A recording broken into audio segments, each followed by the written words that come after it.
L'antenne de Polytech revient pour une émission proposée par le FIDAREC entre coopération et concurrence. Quel juste milieu pour un développement durable? En effet, en temps de crise, c'est plutôt le sauve qui peut que l'esprit de coopération. Et pour un développement durable, il faut pourtant trouver vite et bien le juste milieu, ce qu'on pourrait appeler le juste milieu, pour que chacun ait sa place dans un monde économique qui se crispe et donc qui se grippe, on le voit bien en ce moment. Comment résoudre collectivement des problèmes relatifs à un secteur d'activité donné, y compris, pourquoi pas, avec la concurrence, pardon. Ça va être le thème central de cette émission. J'ai à mes côtés Laura Wynne, qui est co-directrice de l'atelier Île-de-France, Centre de ressources régionales de l'économie sociale et solidaire, pôle de coopération économique solidaire territoriale.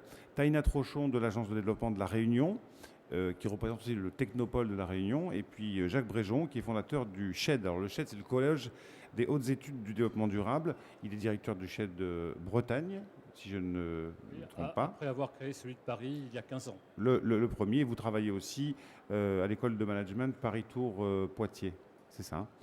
Donc je vais me tourner vers vous en premier lieu. Est-ce que cette vision de juste milieu vous convient? Le juste milieu entre, bon, on veut bien coopérer, mais il reste quand même des intérêts particuliers à défendre. Non, en l'occurrence, juste milieu ne me convient pas. Je pense que ce n'est pas le bon registre d'analyse. La coopération et la concurrence, ça peut aller parfaitement de pair. Je dirais qu'il faut conjuguer, mais ce n'est pas simplement un vœu pieux, c'est observé. J'ai avec moi le catalogue des éco-entreprises de Bretagne. Donc des entreprises qui sont toutes concurrentes sur des secteurs d'activité qui sont ceux qui nous réunissent ici à Polytech. Et néanmoins, elles sont présentes ensemble à travers un même catalogue et elles sont là pour promouvoir le savoir-faire breton et pour développer leurs opérations commerciales. Donc on voit bien que ce n'est pas la recherche d'un juste milieu, c'est travailler ensemble, même si on est dans le même secteur d'activité, pour être plus fort ensemble, non seulement à l'extérieur, mais aussi chez soi. Oui, alors forcément, dans le secteur alors le secteur, c'est un bien grand mot, dans le domaine du développement durable, on a plutôt tendance effectivement à privilégier ce genre de posture, c'est-à-dire travailler ensemble, conjuguer des talents, conjuguer des savoir-faire pour réussir économiquement. Seulement voilà, dans un contexte de crise où on sait que les champs décisionnels sont de plus en plus grands, que les temps décisionnels sont de plus en plus dilatés, on a un peu tendance peut-être à essayer de tirer son épingle du jeu parce que coopérer tout le temps, ça peut s'avérer aussi être contre-productif quand ça va mal. Oui, ça s'observe dans tous les milieux et je dirais y compris dans celui de l'enseignement supérieur où j'exerce un peu. Je pense que là, on est peut-être sur une méprise sur la nature du développement durable. Et si on réfléchit, si votre question en termes de développement durable et non pas d'environnement, là, on peut se dire que si on faisait vraiment du développement durable, on ne serait pas exposé à ce risque de concurrence. Quels sont les bénéfices du développement durable? Sont quoi les bénéfices? C'est une question un peu ouverte, mais... Alors, je poursuis sur mon affaire. Le développement durable, c'est une pensée. Ce n'est pas un domaine d'activité. On est trop habitué, et notamment ici dans Polytech, à considérer le développement durable comme une espèce de... C'est l'environnement auquel on a ajouté un petit peu d'économique, un petit peu de social pour faire plaisir aux uns et aux autres. En réalité, c'est réinventer la société dans laquelle nous sommes. Et donc, dans cette réinvention, il y a énormément à faire. C'est l'inventivité de chacun, et notamment des entreprises. C'est la créativité des individus qui est sollicitée. C'est une injonction à faire du neuf. Et donc, dans cette vision, le travail est tellement immense que la concurrence serait absurde. On a trop à inventer ensemble, on a trop besoin de conjuguer les compétences des uns et des autres pour arriver à faire cette réinvention de la société. Est-ce qu'on n'est pas là un petit peu dans l'idéologie? Alors, le développement durable ne veut pas être rentré dans le jeu idéologique, ce n'est pas une doctrine, c'est une pensée. C'est une philosophie pour l'action, c'est un corpus éthique, c'est le souci des générations futures, c'est une architecture mentale, ce sont des bonnes pratiques, tout ça, ça fait le développement durable. Et donc, vouloir en faire une pensée unique qui s'appliquerait à tous les acteurs de façon indifférenciée, quelles que soient les cultures, quels que soient les niveaux de développement, etc., ce serait absurde. Quelles sont les qualités et les compétences requises quand on se lance dans une démarche de développement durable et quand on veut que cette dynamique soit vraiment payante? Alors peut-être au plan individuel et collectif aussi. Oui, je suis content que vous abordiez le sujet sous l'angle des compétences et non pas sous l'angle des métiers, parce que je ne pense pas qu'il y ait de métiers du développement durable. Il y a des métiers de l'environnement, et on est là ici pour s'en rendre compte, mais des métiers du développement durable, je ne vois vraiment pas ce que ça peut être, à part les quelques profs dans mon genre qui en font profession. Donc derrière, ce sont bien des compétences qu'il faut avoir. Et donc des compétences qui vont nous permettre justement de changer le modèle. Alors qu'est-ce qu'il faudrait par exemple pour un dirigeant? Il faut qu'il comprenne les choses non plus de façon linéaire, mais en boucle. Il faut qu'il ait une intelligence systémique. Il faut qu'il ait une vision prospective. On ne travaille pas à court terme, on travaille à long terme. Il faut qu'il ait une intelligence stratégique. Il lui faut aussi prendre en compte les risques et donc être syndynique. Et puis il faut qu'il parle, il faut qu'il écoute, il faut qu'il s'exprime, il faut qu'il se mette à la place des autres. Donc il lui faut de l'empathie. Donc vous voyez, ces différentes qualités, ce sont autant de compétences pour les hommes de demain et notamment pour les dirigeants de demain. Et sur le plan collectif? Alors justement, sur le plan collectif, il y a d'autres qualités qui se situent au niveau des organisations elles-mêmes. Prenez le cas de la concertation. On va dire que la concertation, ça fait partie du développement durable. Eh bien, il ne suffit pas de vouloir en faire. Il ne suffit pas de dire j'ai un brevet d'animateur de débat public. Il faut encore que l'entreprise qui vous porte ait vraiment envie de se lancer dans une confrontation avec ses parties prenantes. Et donc ça relève d'une compétence de niveau politique au niveau de l'organisation et non plus au niveau de l'individu. Et puis, à supposer que vous ayez envie de rentrer en concertation avec les autres, encore faut-il que les autres soient dans un degré de maturité équivalent au vôtre. Et donc, sinon, vous faites flop. Donc, si vous voulez faire de la concertation dans la société, il vous faut développer des compétences au niveau des personnes, au niveau des organisations et au niveau des territoires. Et ça, c'est le grand enjeu du développement durable, c'est qu'il nous faut développer nos compétences collectives et sociétales si on veut arriver à cette nouvelle société. Alors l'économie sociale et solidaire est finalement le meilleur exemple qu'on ait sous les yeux.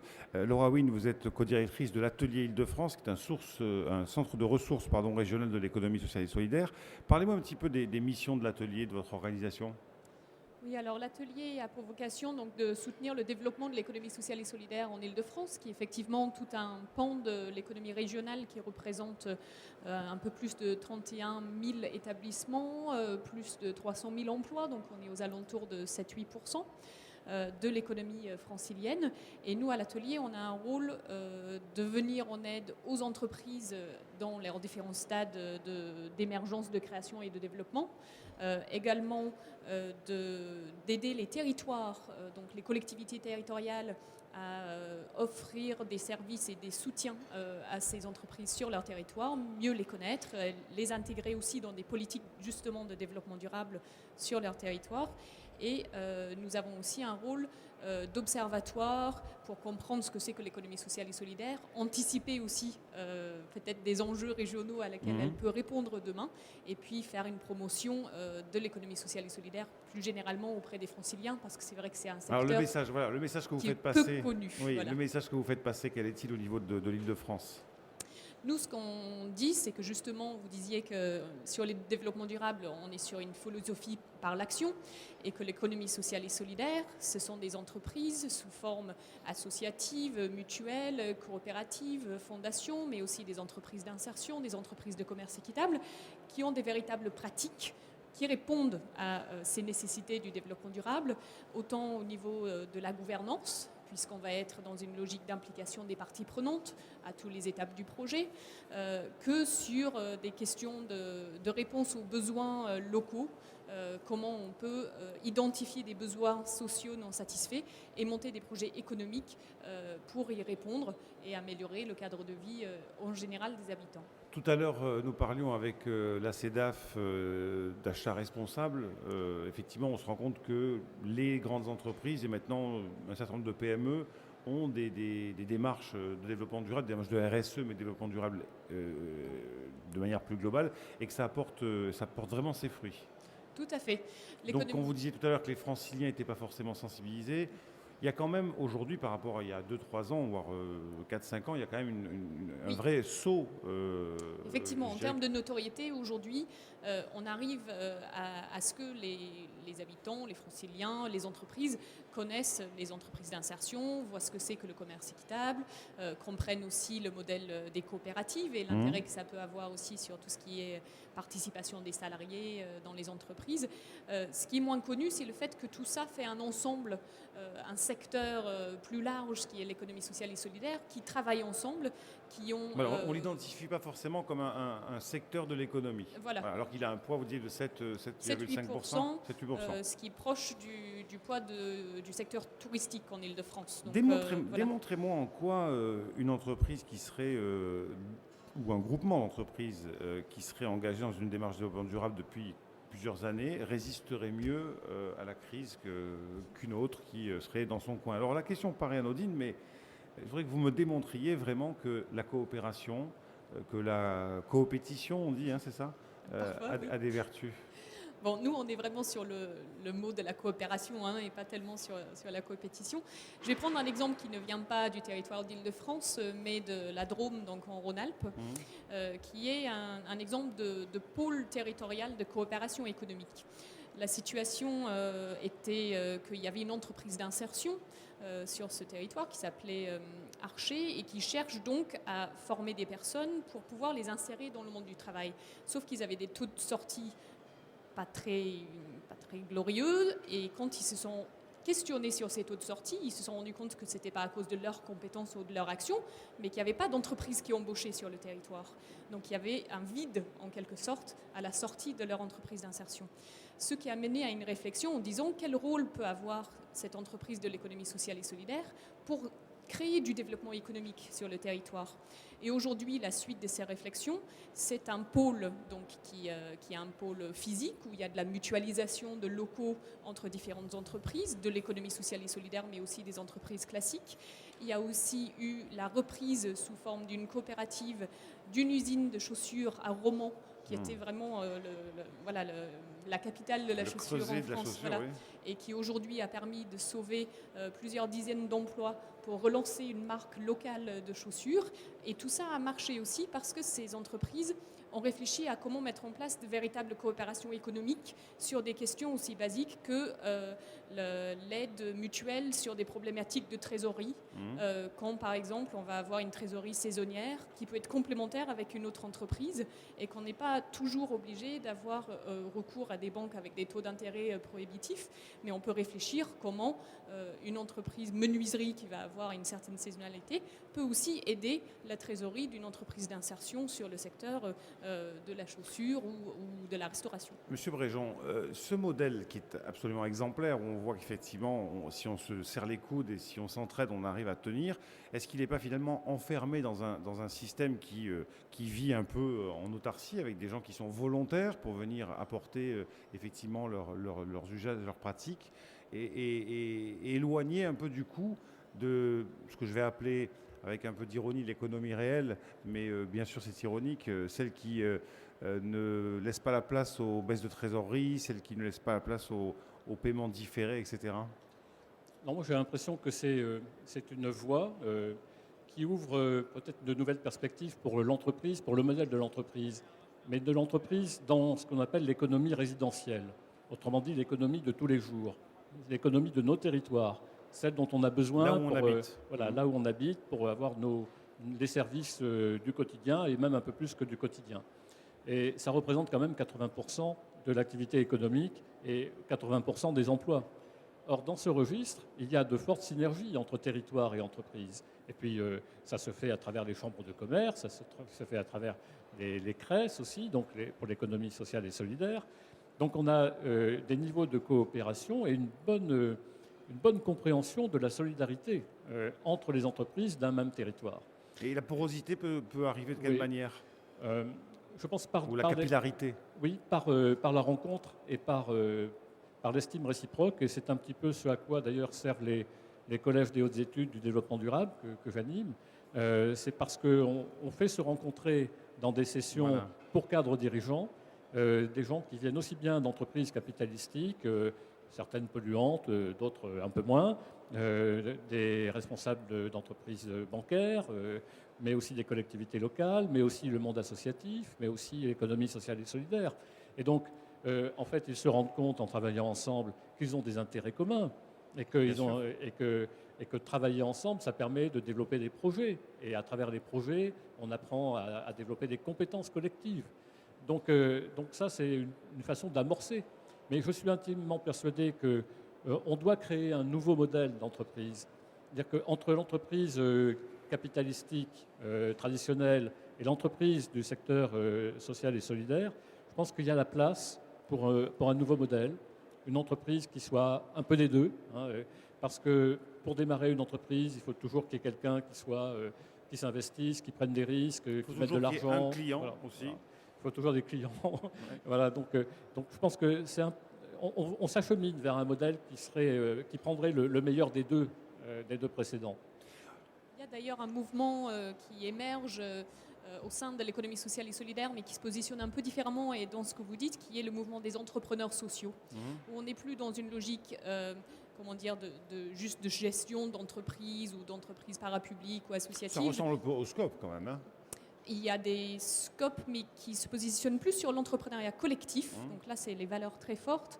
L'entrepreneuriat social, c'est vraiment les valeurs de l'entrepreneuriat, la prise de risque, tout ce qui concerne aussi l'anticipation, les logiques de management qui viennent de l'entreprise classique pour une grande partie, mais pour apporter ces compétences-là au sein des entreprises qui ont des finalités sociales. Alors que sur une scope, donc une coopérative de production, on va être plutôt sur une logique où on est sur une activité qui est sur le marché, qui n'a pas nécessairement de finalité sociale en soi. Oui, c'est un but économique, avec un partage quand même des mais sur responsabilités, des l'entrepreneuriat richesses. collectif. Donc là, très important sur tout l'aspect démocratie économique, et qui crée aussi des compétences qui permettent aussi à ce que les personnes puissent s'impliquer aussi dans la démocratie, y compris politique. Et c'est un peu en quelque sorte une école de la démocratie quand ça passe aussi par l'entreprise. Autre exemple de nécessaire coopération, avec vous, Taïnat Rochon, vous représentez l'Agence de développement de La Réunion. Alors La Réunion, c'est une île. En quoi, c'est évidemment une évidence ce que je viens de dire, mais en quoi l'insularité finalement oblige à coopérer entre les entreprises? En quoi l'insularité peut être un moteur, je dirais, d'imagination, de créativité? Alors, je voulais juste déjà préciser que l'agence de développement est vraiment au cœur de la question qui est entre coopération et concurrence, quel juste milieu pour un développement durable, parce que l'insularité nous oblige à ne pas apporter trop de concurrence à des entreprises qui existent déjà. Donc, on est obligé, quand on vient sur un salon comme ça pour rechercher des partenaires ou des investisseurs sur l'île, de travailler avec les gens qui existent déjà. C'est amener un concurrent à des entreprises qui travaillent déjà, ça voudrait dire le risque de défaire ce qui existe, non pas de créer de l'emploi, mais supprimer des emplois. Donc il faut toujours qu'on regarde, nous, dans notre métier, oui, si on apporte... voilà, ça c'est la précision parce que l'économie est généralement fermée dans ces territoires-là. Le marché est très limité. Ça, il faut quand même le préciser. Donc, concurrence, on est obligé de faire venir de la concurrence, mais jusqu'à quel point? Il faut qu'elle soit complémentaire. Le but, c'est justement de sortir un petit peu des frontières, non? D'exporter? Voilà, donc la Réunion a vécu ces dernières dizaines d'années dans un contexte plutôt favorable, avec 7 à 8% de croissance par an. Depuis 2-3 ans, les choses sont plus compliquées. Donc, les perspectives pour la Réunion, c'est l'innovation, l'exportation. Forcément, on est obligé. Dans quel domaine, par exemple? Notamment dans l'environnement. D'accord. Alors, la région Réunion a été moteur sur des programmes de développement durable, notamment sur l'autonomie énergétique, avec depuis 10 ans un objectif d'autonomie énergétique à l'horizon 2020-2030. mais aussi des plans de développement durable. On a un pôle de compétitivité qui a été créé il y a maintenant 5 ans, 4 ou 5 ans, sur la valorisation des ressources naturelles. Donc on est vraiment à La Réunion dans des objectifs de valorisation locale et je ne dirais pas d'autonomie totale, on n'y arrivera jamais forcément, mais de valorisation de ce qu'on trouve sur notre territoire. Et comment parvenez-vous à coupler, je dirais, cette démarche dans le secteur, ce coup-ci, de l'environnement et le tourisme, qui est important, qui est une ressource importante pour La Réunion? Comment on arrive à mixer les deux, à les faire cohabiter? Parce que la valorisation des ressources naturelles ou la protection, ça passe aussi par, je dirais, non pas une sanctuarisation, mais en tout cas une protection des lieux et de la faune, de la flore, etc. Alors c'est vrai. C'est vrai qu'on a un parc national qui a été créé, qui prend près de 70% ou environ 70% du territoire, et que des acteurs économiques se posent la question de la priorité qui est donnée à la conservation totale ou à trouver du foncier économique qui manque, sur lequel on est vraiment en recherche et dont on a besoin pour développer nos activités économiques. Alors, bon, là, il y a quand même plusieurs réponses qui se profilent, qui ne sont pas encore arrêtées. Mais on a un SAR qui est en train d'être validé et qui dégage quand même du foncier économique, qui n'est pas du tout incompatible avec le foncier du parc national. Ensuite, quand on regarde le territoire, le parc national, il est vraiment au cœur de l'île où on ne pourrait pas faire implanter d'activité économique. Voilà. Et le foncier économique, alors je ne parle pas de non, c'est pas du foncier. Les activités économiques peuvent se déployer au centre de l'île. On a notamment une structure qui s'appelle la D2R qui accompagne les entreprises sur les territoires, des hauts en particulier. Ce qu'on appelle les hauts, c'est vraiment le centre de l'île.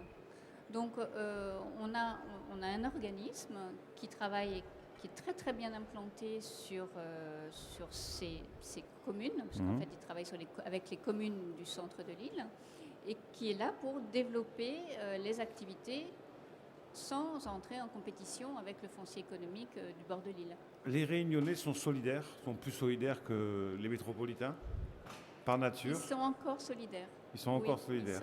C'est l'océan Indien qui fait ça.